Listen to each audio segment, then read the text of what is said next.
Dites-moi, combien de fois avez-vous ri alors que vous souffrez à l'intérieur?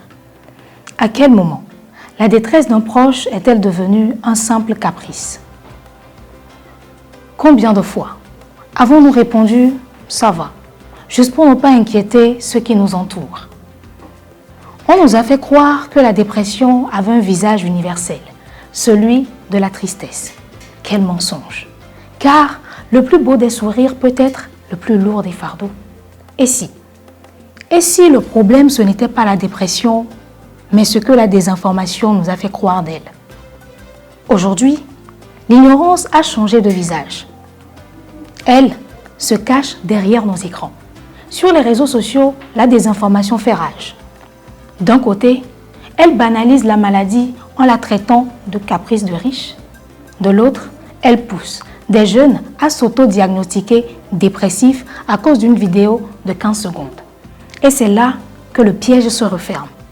En confondant un simple coup de blues avec une pathologie mortelle, la désinformation rabaisse l'effet de la dépression.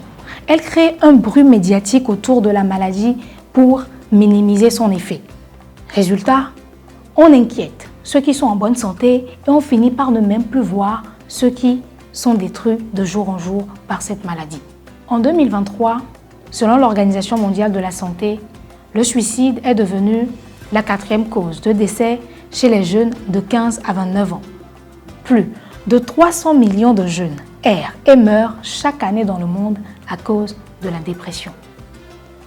Chaque fois que nous jugeons sans comprendre, chaque fois que nous rions d'une détresse invisible, nous enfonçons un clou de plus dans le cercueil d'un proche. Rappelons-nous de l'actrice sénégalaise Halima Gadji. Elle avait le talent, l'éclat, la renommée, mais elle avait un gouffre sur le cœur. En janvier dernier, elle nous a fait son adieu.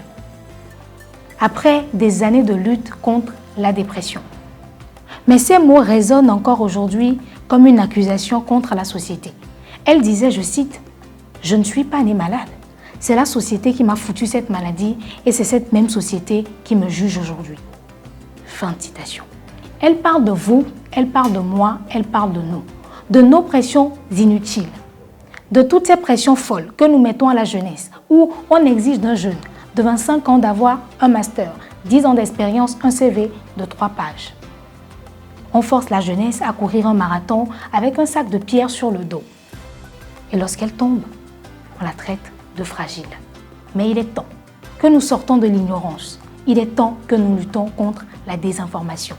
Alors, je vous en supplie, à chaque fois que vous voyez la lumière s'éteindre chez un proche, ne lui demandez pas de faire plus d'efforts.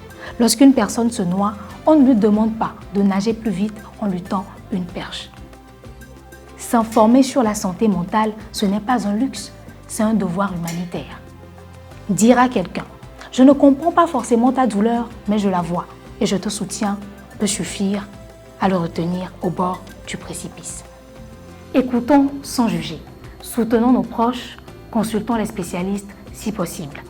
Ne soyons plus des complices de la désinformation, mais luttons contre elle pour que la dépression ne prenne plus aucune vie.